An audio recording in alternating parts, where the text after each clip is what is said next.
Today's episode is going to mess with your morals, your love life, and maybe your ego. So stay tuned, because it's Would You Rather Podcast Edition.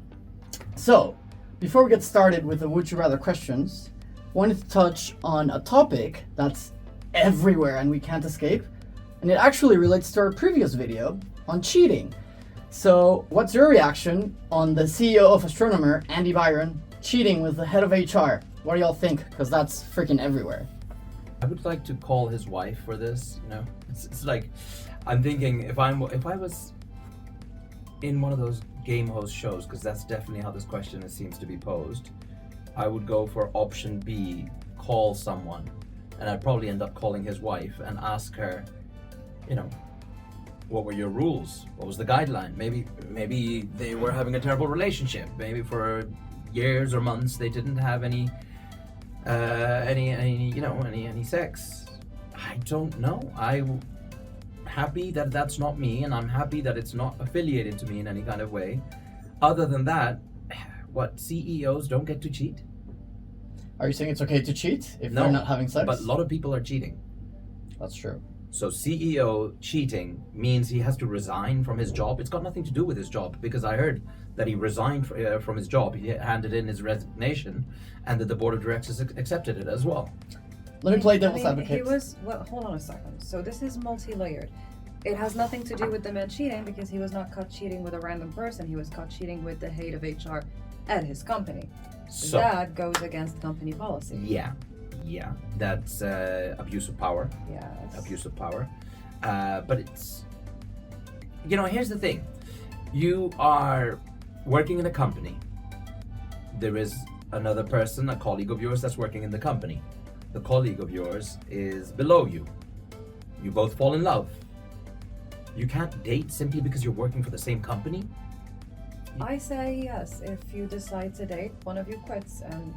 No, but why would you have to quit? It's a consensus thing. It's a consensual thing. You're both in love with each other, both want to date each other. You do not see it as a power move or, abuse of power. Then you go to HR and you inform them of the relationship. He did go to HR. He did go to HR. You see, there's the issue. Exactly. He went to HR and tried to resolve the issues.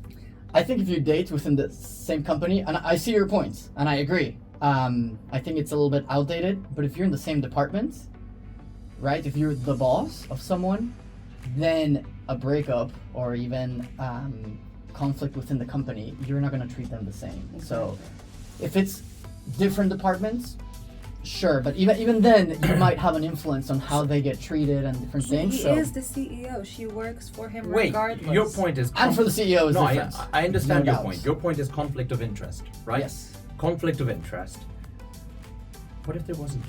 What if there was not conflict But what of if interest? there is? This Yeah. is There could be. There's a potential so if there conflict is of interest. potential There of could it be. being there, you do not want to take the risk. It becomes Agreed. about measuring Agreed. risk. So, Let me play devil's advocate for a quick sec. And I'm not trying to defend the undefensible, but maybe, I don't know. Maybe he was not cheating. Maybe he was just cuddling.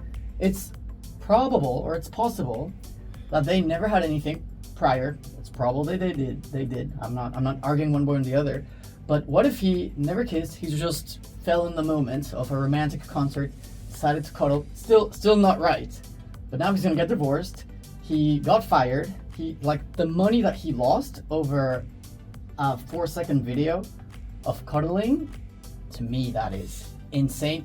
If he cheated, and I'm not saying that it's correct, like you should not be cuddling with the head of HR, especially if you have a wife. But I don't know, if it was only that is shit. I cuddle with all the heads of HR, to be honest. They're the most loveliest women. No, but the point is, look, this guy, he there's immediately somebody puts a allegation on it, and then we put him in a box. He's cheating, right? Cheating. His wife may find that completely okay. If she doesn't, she gets a divorce. Fine.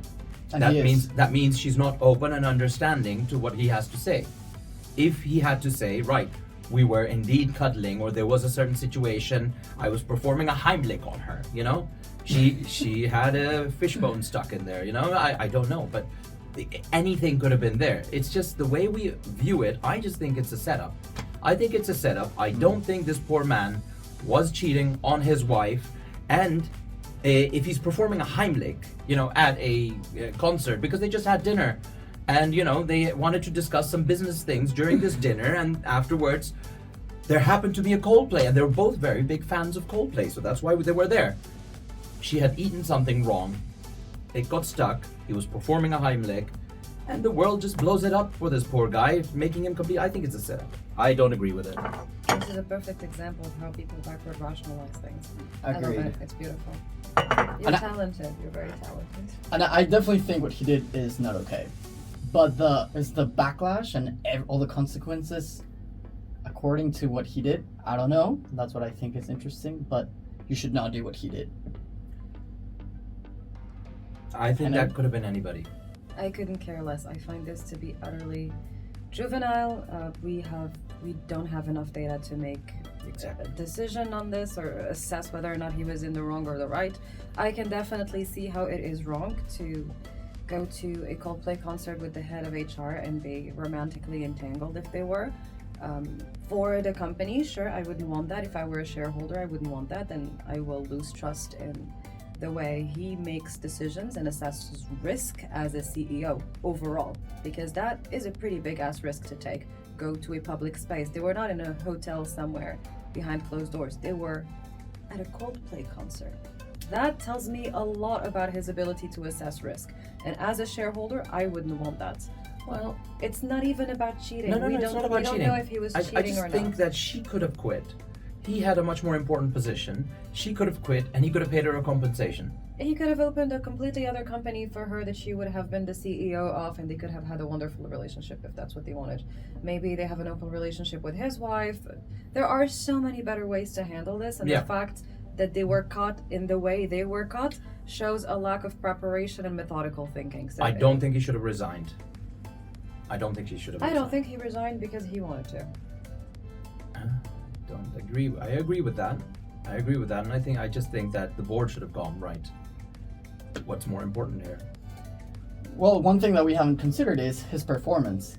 If everything you said, I agree, but if he is the best qualified and the best person for the role and he is bringing so much money, then is cheating outside of the, your business role, how relevant is that for your business? Right? It's your outside world versus your But again, this business is not life. what happened, because they did not judge him based on the fact that he was cheating, because he was not cheating with anyone random. He was there with the head of HR. So that's where the issue is. But it's typical that a man gets punished for it, No, both got both. Both. Yeah, both.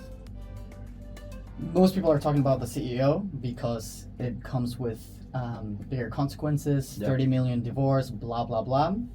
But she also has gotten a fair amount of backlash and got fired or resigned. Anyway, super interesting. Let us know what you think. But let's get started with Would You Rather, shall we? So first question. Would you rather have $1 million or 1 million followers? Well, yeah, the 1 million followers, of course. How so? Well, the 1 million followers will get you more potential revenue. Okay, so that's your assessment? Yeah. Hannity, what do you think? I think this is a false binary. I do not have to choose between one or the other. If you can hold both wealth and influence, then you can have the $1 million and the 1 million followers. But if I were to choose, although we do not have to, I would choose the $1 million over the 1 million followers, because the 1 million followers, you would need to put an effort and time towards creating a system to monetize that, and that would require effort. However, for the $1 million, the systems required to utilize that and build something behind closed doors where your participation might be less required would make more sense for me. Interesting.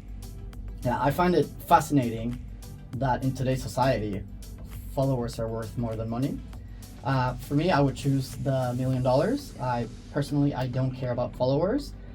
But the question, what's easier, to make $1 million from 1 million followers, or get 1 million followers from $1 million like that? Get 1 million followers from $1 million easy. You think? Definitely. I don't know. I think I can more easily make $1 million from $1 million to begin with if I invested. But obviously that depends on your own expertise. Kennedy, you're a social media badass, so you know you have That's why different I'm skill saying sets. followers are Yeah, for sure, and it depends on everyone. cash any day. Yeah, and I actually think that it's easier to get 1 million followers from $1 million.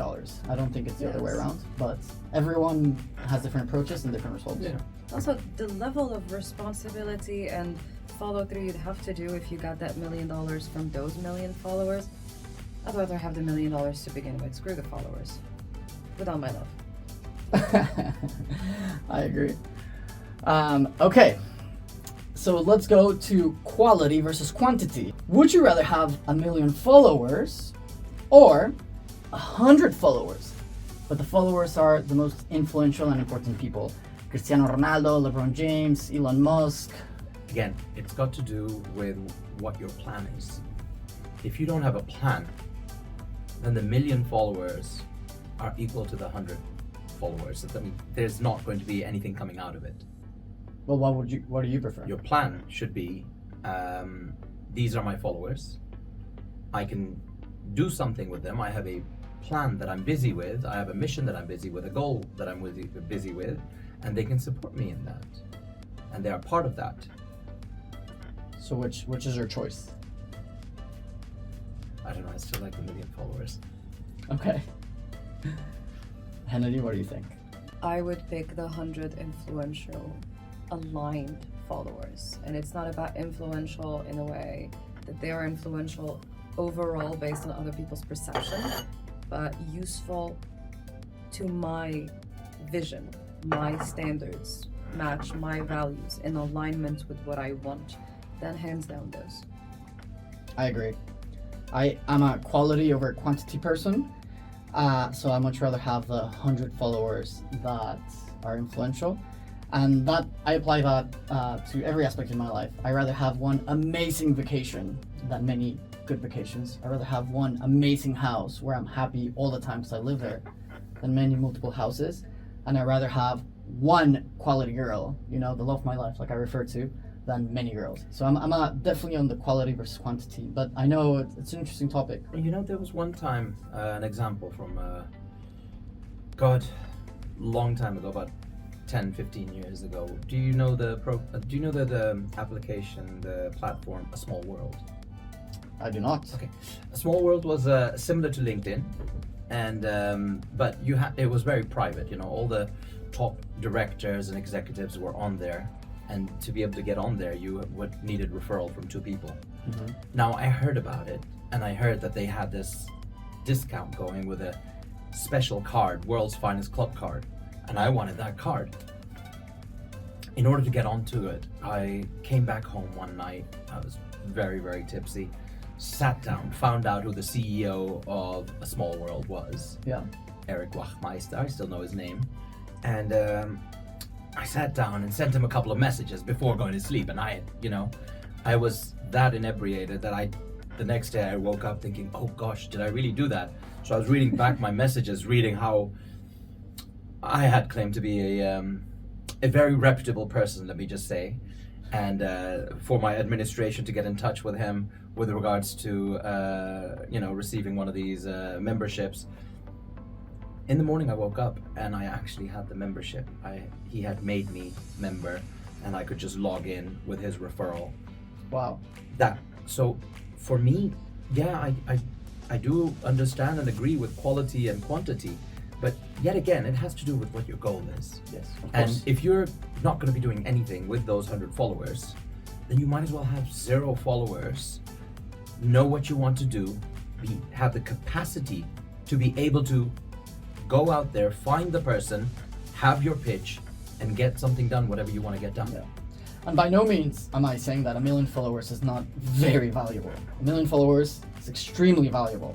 But that's why these questions are interesting, because $1 million is also very valuable, and 100 inflation followers is valuable. So I find it interesting to see what people think and why they think this way.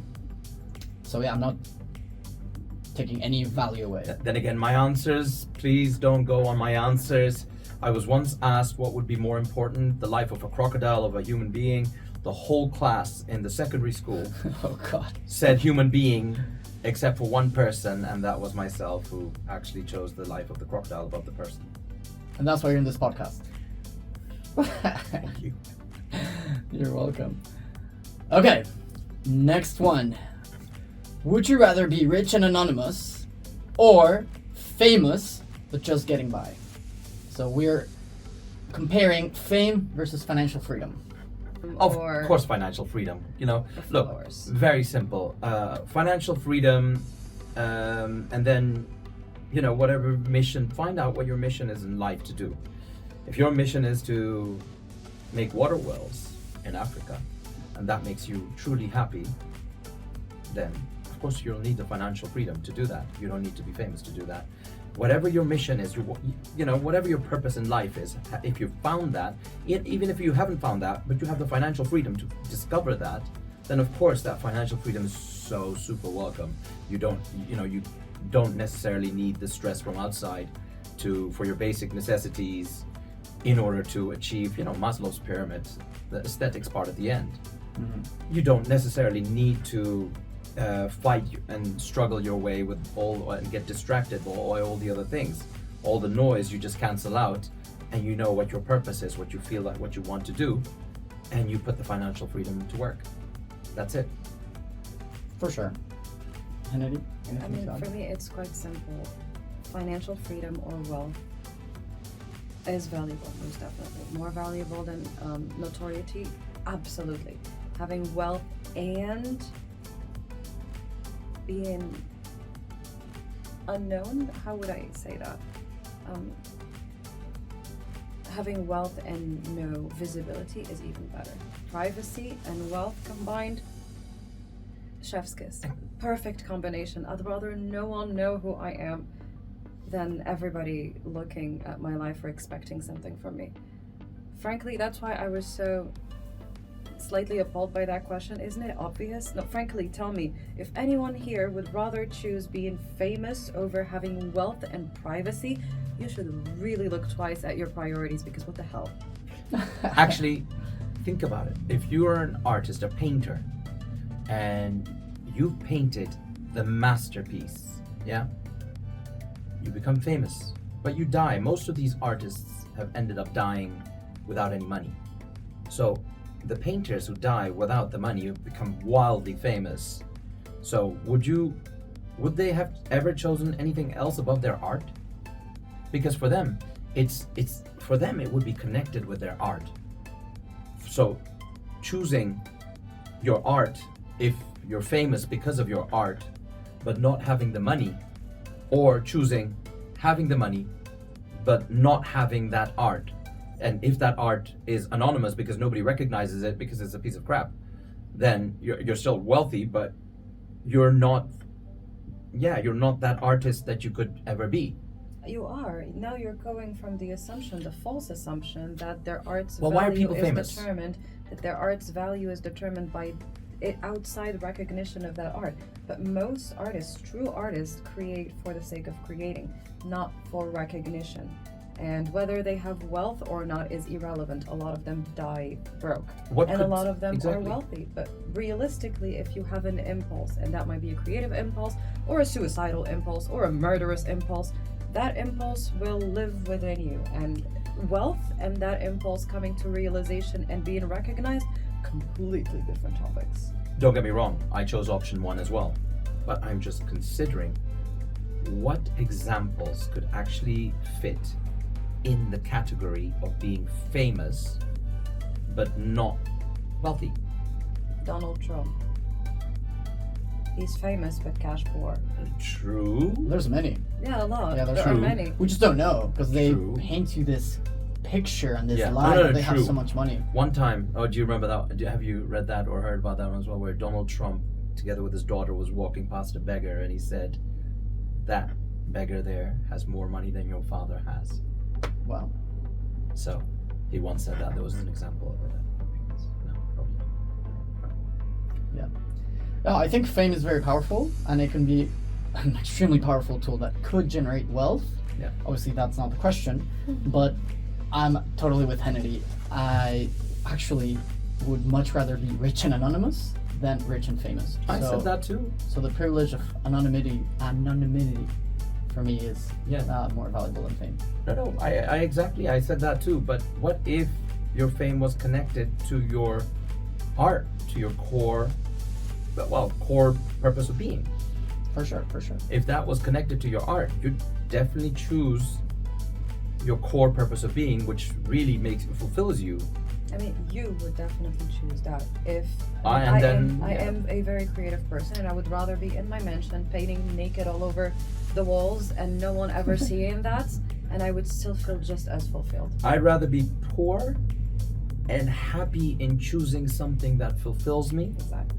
than being happy or unhappy, or You don't have to choose one or the You know, other. You can be happy happy. and wealthy No, in privacy, I or know, I happy know. and broke, you can be happy and wealthy in privacy. or happy But- and broke. But if me being famous relies on my art, on something that really makes me fulfilled, then I think I would choose for that. I would. I think you're missing the point. So what would bring you? I am making a new point. I'm not missing the point. And your point is nonsensical. Okay, if you're saying that. Damn it, crocodile. If you're saying that your purpose is to bring that art out, right? Yeah. Does it have to be recognized by others for it to be meaningful for you in your lifetime? Or do you just want to create that art, bring it out to the world? No, but what are you famous for then? And forget fame. Well, no. Fame is You're part saying of it. you're an artist. You're famous and poor. This is the question: is you're famous and poor. What are you famous for?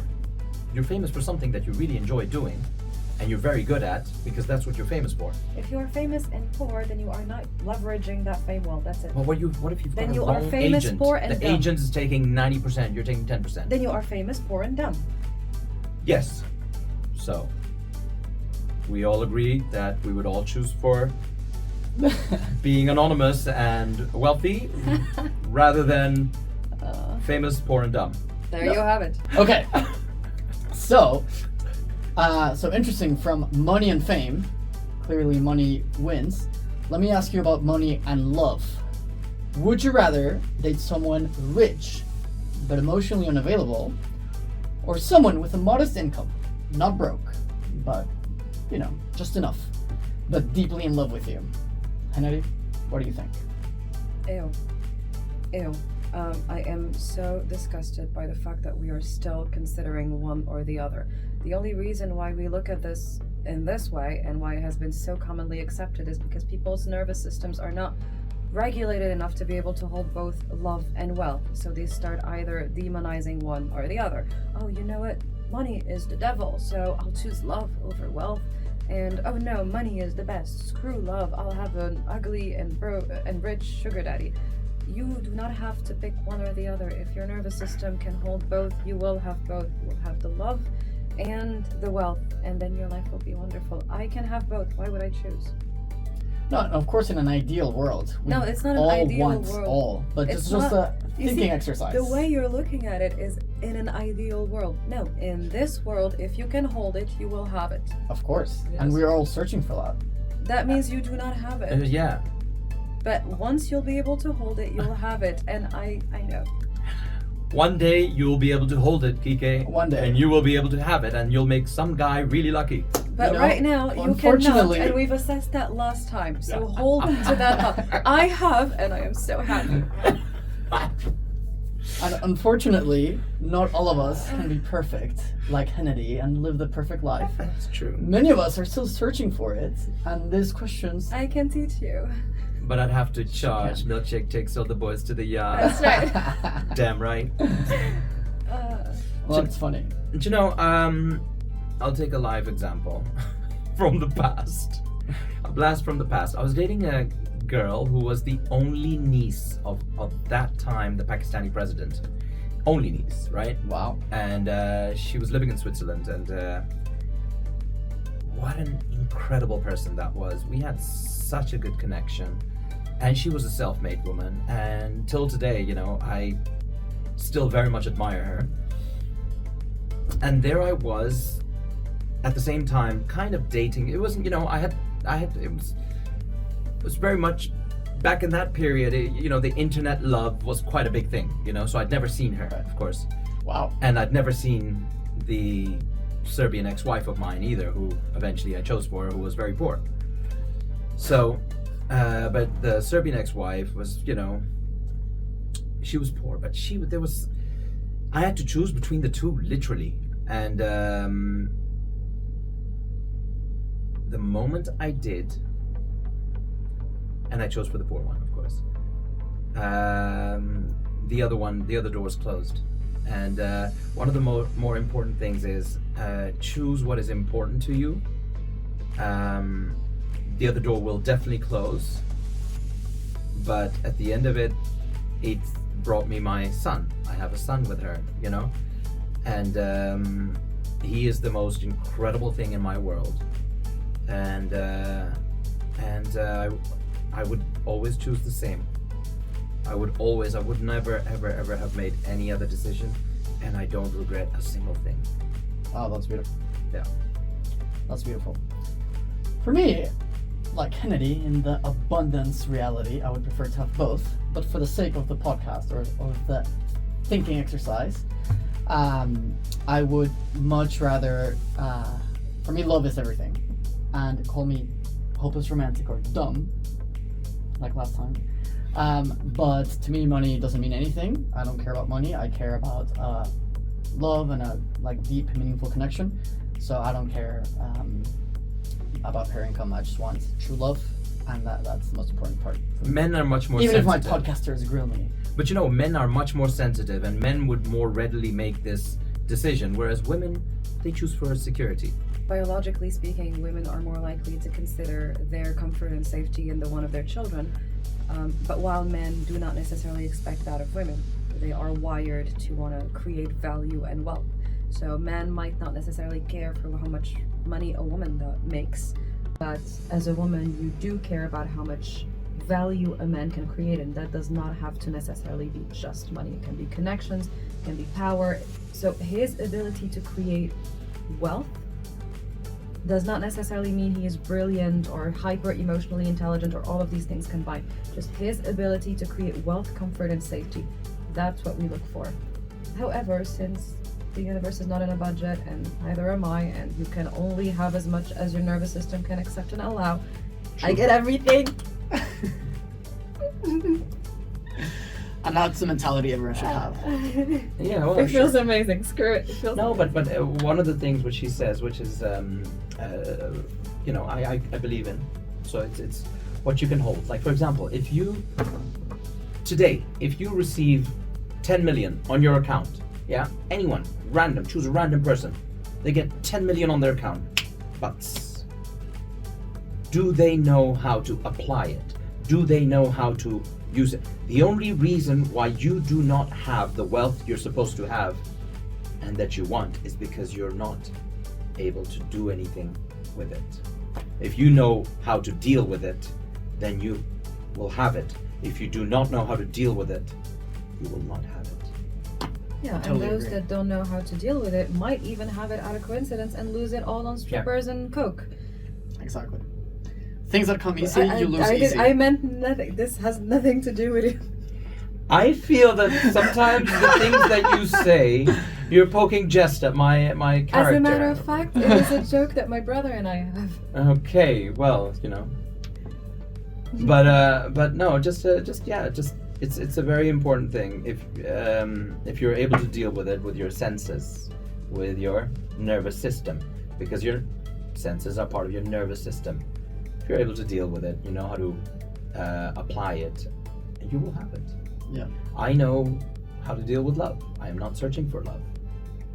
I sometimes I used to know how to deal with money very well. Now these days I'm thinking, why is it all being spent so quickly? I need to put a plug in that hole, but You did. yeah, That's why. But you know what? It's getting there. It's getting there again. So, but I think it's exactly that. If you know how to deal with it, you'll get it. I agree. Make space for it, you'll get it.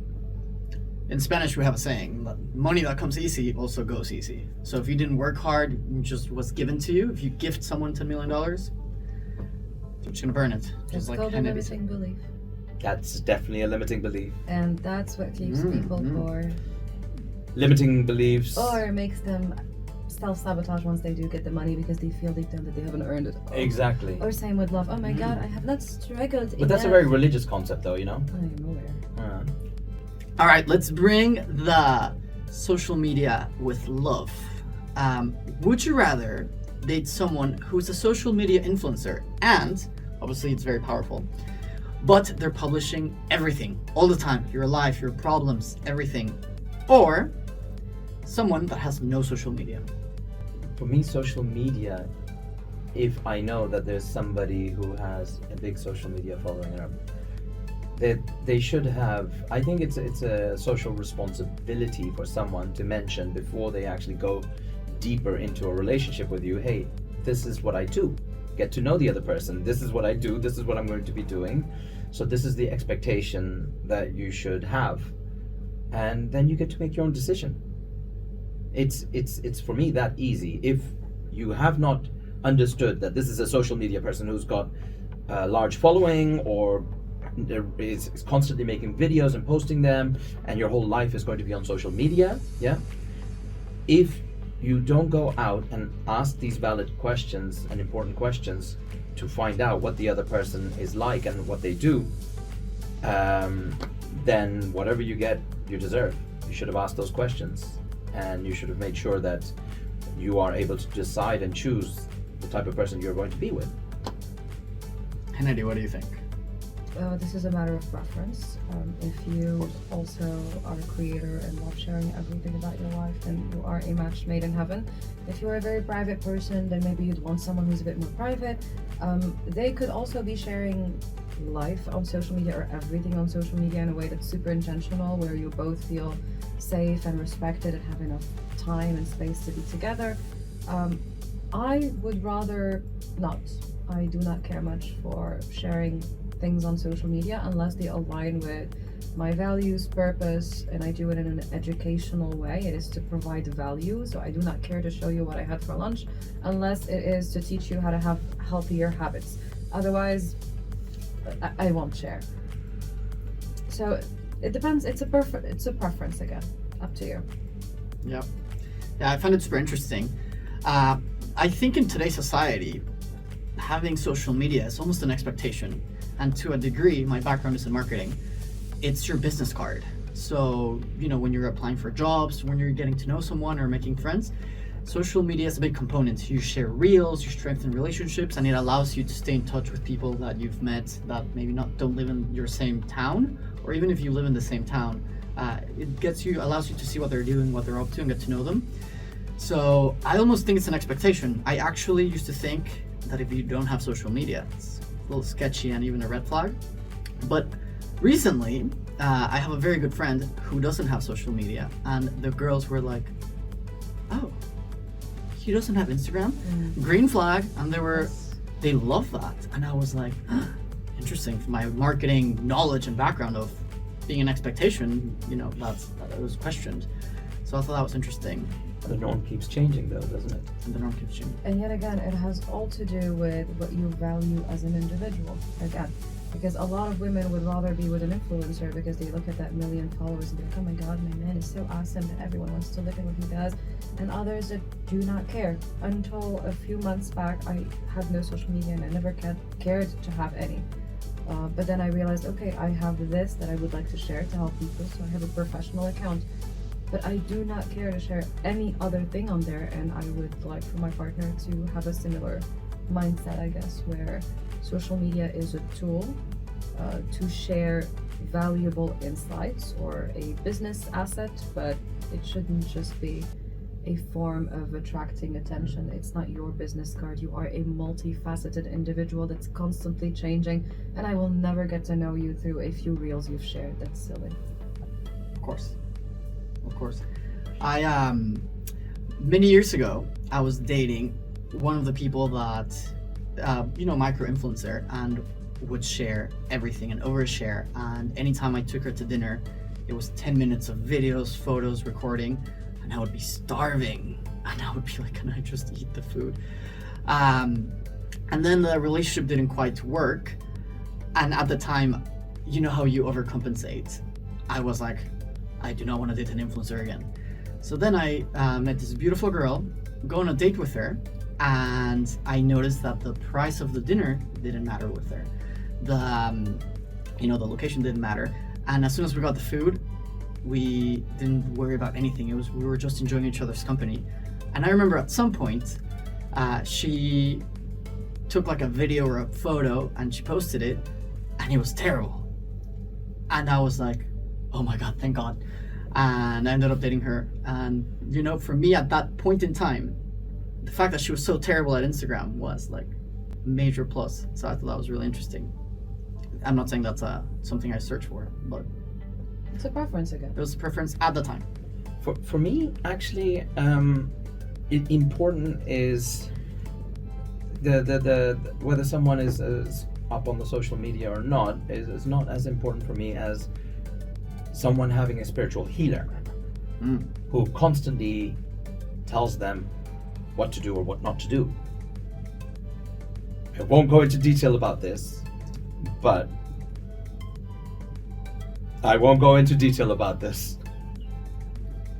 But I can't. It's like, okay. So, my girlfriend's pregnant. We went to a number of doctors. After a number of doctors, found the best one. It took me about a week. Best hospital, best doctor, back in that time. And then she turns around to me and she says she spoke to her spiritual healer. Okay, great. Didn't know she had one, but all right, fine. And she said, my spiritual healer says that this doctor is not a good one. After paying a certain amount of money to that doctor and hospital, I thought, this is not I beg your pardon. She goes, yeah, my spiritual healer says this is not a good doctor, which is not in alignment with my energies. So I looked at her, so I said, what do you propose then? She says, well, we have to find a different one. And I said, okay, well, you know what? I have a better idea. Why doesn't your spiritual healer find the doctor and next bill that comes in, pay, for that bill? Because it was bloody expensive, And then, the marriage part, it was, proposed, looking to get married, and then she turns around, and everything done and dusted and sorted. And she goes, yeah, my spiritual healer I spoke to and said that this is not the right date. I'm sorry, I can't move the right date. I have to move everyone now because your spiritual healer doesn't think that that's the right date. No, you have to move everything. Had to move everything because that was not the right date. And then when she finally left me, or we separated, was because her spiritual healer had told her he's going to cheat on you. So she came to me and she said, my spiritual healer told me you're going to cheat on me. see, if she had my mindset, maybe she'd forgive you. So for me, choosing a person, the very first next person that I said to myself I'm going to choose is, hi, do you have a spiritual healer? No. What was your name again? So then ask her their names rather than the other way around. So social media, if someone is very much on social media, it doesn't matter to me. It's their circle, it's their obsession that they're obsessed with. If they're off of it, it means there's a certain mindset that they have, And for me to immediately judge that, I don't really judge it. I judge the spiritual healer ones. No. And that's why we don't date in Ubud. I'm just kidding. Sorry to mock, but no, thank you for sharing. This is a very Ubudian thing, by the way, to do. Yeah. Wow. Yeah. Oh yeah. I feel your pain. I'm sorry. Oh. This is tough. I had tears in my eyes Shit. both times. No, three. Did you When she's actually divorced. cheat on her? No, I did not cheat on that woman. That's why I was going insane. So the spiritual healer was just full of it. The spiritual healer was preempting it, so she chose to preempt it, and then she ended up going with someone else. I'm still looking in Serbia for a spiritual healer. Wherever you are, I am coming for you. Maybe he liked her. I don't know whether it was even her or a him or a she. At the end of the day, if you're a spiritual healer, you're out there advising these people, please do not advise them on their marital and those dice that you roll or the bones that you throw. Please do not do that for others. Keep those bones to yourself. Next question. Let's talk about body versus mind. Would you rather have the perfect body but no brains? Or would you rather have, I don't think there's such thing as a perfect brain, but an amazing brain, be total genius, but no beauty? So I'm not saying unhealthy, you're just maybe a little bit shorter, maybe a little bit chubby, not unhealthy, just you're not a beautiful human, but you're brilliant. Brains, any day, every day. The sexiest, brains. most attractive thing in the world. Brains. Ugh. Brains and nervous system regulation. We do not want a dysregulated brain. Yeah, well, you know what? I mean, you could look at the perfect body Yeah. compared to the perfect brain, but one has no brains, that's the body part, and the other one has no health. Because then, you know, if you have the perfect brain, but you're only gonna live a month. No, they're not unhealthy. Yeah, no, but you're saying they're short and unhealthy, or No. They are They- healthy. they are healthy. Yeah, they're but just chubby. ugly. Yeah, they're just So they're not- ugly. No, but ugly and brains, Yeah, or beauty and brawn. but health is not a component, right? So in fact, there's many people that have the perfect body, but they have poor health. Yeah. So like I think aesthetic is not always an indication of health. So disregard health. The Beauty. no body, the perfect brain is still healthy, just not pretty. So ugly and brainy. Yeah. Beautiful and non-brainy. Correct. To whose standards again? The ugly part? Obviously to your standards. Like Here's a what nice would you Here's the thing, I actually really like women with weird noses. I love women with weird noses. Sorry, no offense. You've got a good one. I know, I never took offense No, to that. I love women with weird noses. I mean, think about it. I don't actually think, and for me, I love women with tiny breasts rather than huge breasts. For me, a woman doesn't necessarily need to have the perfect waist, you know, like beautiful hips and a beautiful perfect ass. No, I do like a woman with lovely eyes, and I think, you know, that's really, is that, if she was staring, I'm just trying to think of my standard of beauty. If she had a squint in her eyes and was really intelligent, any day. And especially, and can we just mess up her nose so that it's really interesting, even more interesting? I mean, how else would you want to answer this kind of questions? Come on, wouldn't you want to take it to a certain Okay, extreme? as someone who was perceived as ugly at one point, Impossible. shush, No, I believe it. shush. Objectively speaking, I was overweight, I had a lot of acne, my hair was falling, I was not there. And that was because of nervous system dysregulation. But my brain was still a powerful little machine over there. And that can shift your reality in ways you cannot imagine. So it doesn't matter if right now and right there to someone you are perceived as unattractive, I would rather have the brains. I would rather have the ability, the power to transform into whatever the hell I choose to become, change skin and just become a baddie, but still keep the brains, because I will transform throughout my life so many times like it's a fucking video game, and you will see me go from so many different aesthetics you will not even understand if it's the same person or not. But the brains part, So yeah, I would like that for my partner as well. You can look any way you like.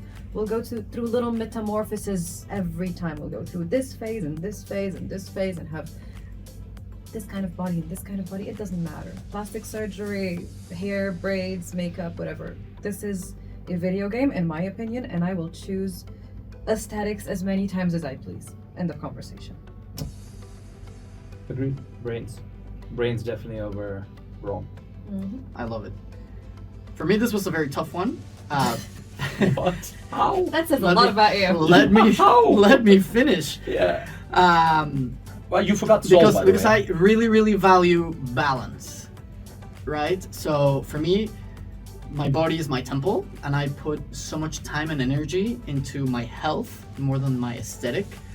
So that's where the root of sacrificing the body, like, my body is everything to me. It's my machine, it's my tool that allows me to move and everything. So for me to choose anything other than my own body, very tough to think about. But ultimately, of course I agree. I would choose brains. I do believe the mind is more powerful, as much as I put so much emphasis on my physical health Quick question. and my physical being. Can the next question we do have 3 options? Simply because I would go in this question, I would probably think there's the body, there's the brain, and there is the soul. Now, if you have the brains, but you are not a very ethical person, then with your brains, you could do a lot of damage to others as well as yourself. Of course. But if you are an ethical person, you're able to apply those brains in a certain way that would be constructive rather than destructive. Again, it's a matter of perspective and preferences, because morals and ethics are static. You sit opposite to a person, he's got an incredible brain, but he's not kind to you. Being kind is irrelevant. Being kind to me or to someone else, being kind has all to do with how you feel and perceive your own value than others, realistically. I'd hate to be a person with brains and be an absolute jerk. Sure. So, But I would like them to have the ability to be a jerk if necessary. no, the application is so important in these. So that's why, in this question, if there would be 3, I would probably actually go for soul. That's again talking like an Abudian, isn't it? No, but it's beautiful. Thank you for sharing. Ubud represent. Okay. Would you rather meet the perfect person, the person that you've dreamed of, that checks mark everything on your list, if you have a list, which if you don't, maybe you should make one. That way you can find love. Am I right, Hannity? Yeah, I have a list and it happened, so I'll keep you updated. But it did happen and it checks up everything. So would you rather meet this person, but he or she is married, or not meet them at all? I'd rather not have a list, because I had a list Yeah. and I forgot to write that she had to be kind to me. She was perfect. She was a beauty queen. Mm-hmm. She was a runner-up of Miss Serbia 2007. She was With a spiritual view. molecular biologist. Wow. Did her master's. Even during pregnancy, she did her master's. Easy peasy. Went back simply to redo an exam because she wasn't happy with an 8.5. Wow. She wanted a 10 or a minimum 9 plus. She was very intelligent. Always, like, her manners were perfect. She was a perfectionist.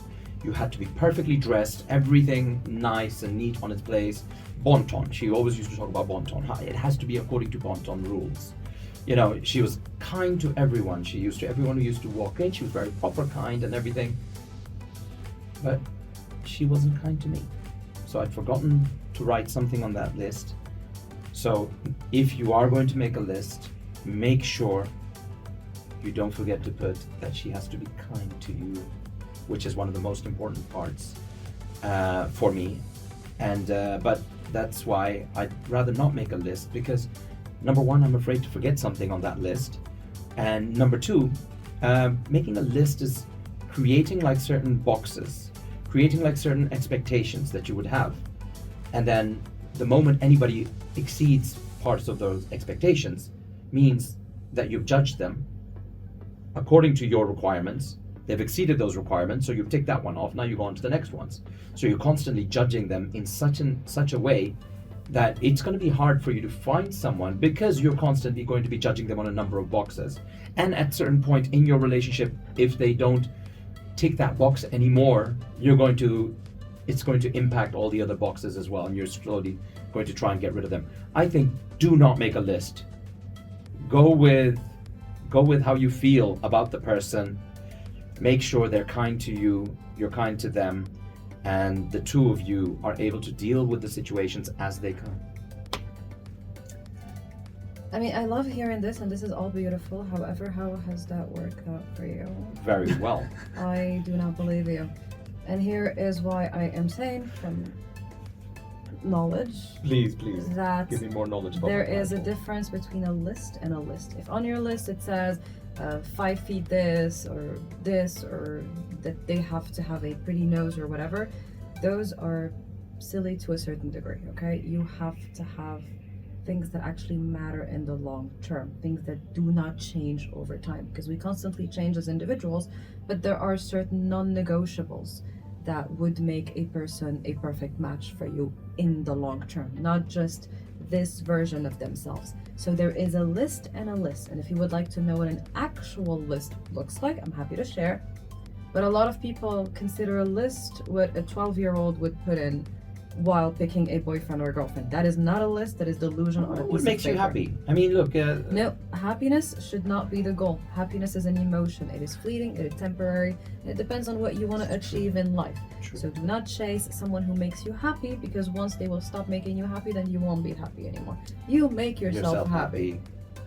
So, list is important, that allows you to understand yourself better. Not them, not judge them, not assess them, but understand what truly matters to you. If you are a religious individual, then obviously you're not going to be dating someone who does not believe in anything. So for you, that matters. So you don't have to one day decide whether or not your kids will be religious or not. If you are a spiritual individual, same thing. If you believe in forgiving someone who cheats, then that will be part of your list.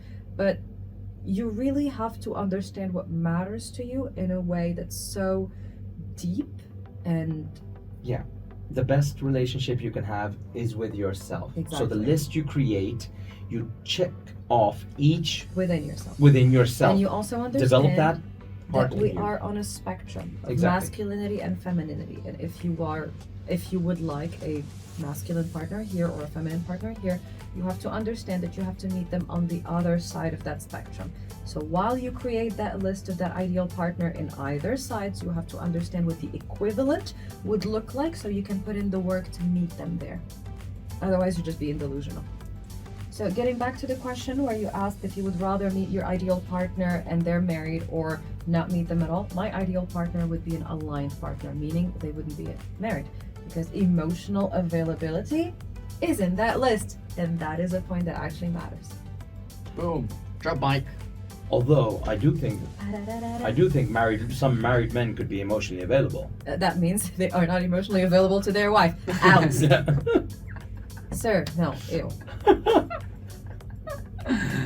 What about you, Kike? What do you think? Oh God, I think it might be torturous to meet this perfect person, but I actually think this is just an illusion. I don't think there is such a thing as a perfect person. I don't think I'm gonna one day walk into the gym and meet the perfect person. Just like a ray of sunshine all over her. Yeah, like that's never gonna happen. And I think so many people have that false idea. Like, I think love is something you build together and you develop this connection and you work on it together, and it has to be both sides. If it's only one-sided, I think in the long term it's not gonna work. Yeah. So obviously you can't start building if they're married, right? At least not the relationship I'm looking for. I know many people do, and that, shame on you. Shame on you. If you're dating someone married, yes, you shouldn't. And if you're an HR HR director. Yes. Did we just shame him? Yeah, Why shame the woman? What about the man? No, we're shaming both. Both. There we go. Absolutely. Okay. All right, let me ask you a deeper one and hopefully a bit more complicated. Would you rather date your crush, right? Someone that, just like we said, check marks all your boxes. You have amazing sexual chemistry, but you have no emotional connection. They're stupid, you don't get along, but when you're with them, you're like, Or someone that just gets you, like you have the best time together, you have amazing conversations, you're insanely compatible, you love spending time with them, but there's no spark in the bedroom. Age matters. Full stop. Pardon? Say that again? Age matters. It depends how old you are. Yeah. It depends on how old you are because you're in a certain phase in your life. Mm-hmm. Age for that reason. And you know, you could be like 24 and you could be looking for a very serious guy. Mm-hmm. So, or you could be, 30 and you could be looking for a very serious guy, from a woman's perspective. But your parameters are going to be very different. Age definitely matters in this case, and it depends on what you want. I don't know who these questions are for or who even thinks that it's binary in this way, because I have never encountered that unless like you are maybe like 13 and first starting to feel tingles in your body. But like once you mature a tiny bit, sexual desire becomes intertwined with the emotional connection you have with the person. So if there is no emotional security and safety and compatibility, then obviously I will feel nothing for you, no matter how you look like. This is, I mean, for me it only makes sense, but I am not sure for everyone else. But I cannot be turned on and attracted to you if I do not respect you and value you and see you as an equal in many ways. So if we have that connection and that spark in everything else but the bedroom, I don't believe it. And that can be thought, and it depends on the connection you have and the curiosity levels. But to me, that is never an issue. Never. Okay. Coming from a person who's been married a couple of times, I've gone through I go through this phase where you're married, you're in a very serious relationship, and you don't stray, you're just completely with your partner together. And then when you're divorced, whenever I was divorced, I didn't want to get married again, didn't want to have a relationship anymore. I just wanted to be free. And in that cycle, I wanted to be completely not committed. And I was looking for just fun and flowing and seeing how the energy goes. And what I want to say with this is eventually the physical aspects, when I closed off my desire to be together with someone, I found comfort in just physically being attracted to someone, even though they're not the smartest or the brightest, because I knew it was not going anywhere. It was just going to be the physical aspect. But the moment I started feeling that this person could be someone I would marry, and now for me there was a formula of getting married to someone. Number one, you can calculate how your life looks together in the future, both of you.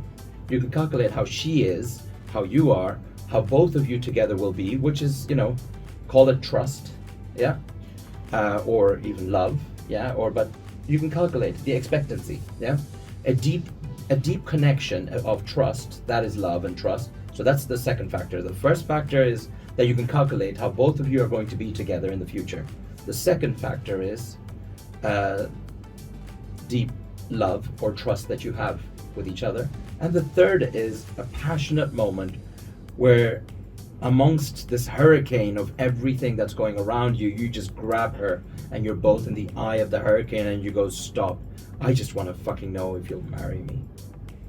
Combination of these three elements has led me to get married again and again, and it will again and again, because that's the way I see things. And if I'm not serious with someone and I don't see it's going anywhere, I can put myself to the level where I'm just comfortable doing a physical thing and not going into a more deeper serious thing with anyone.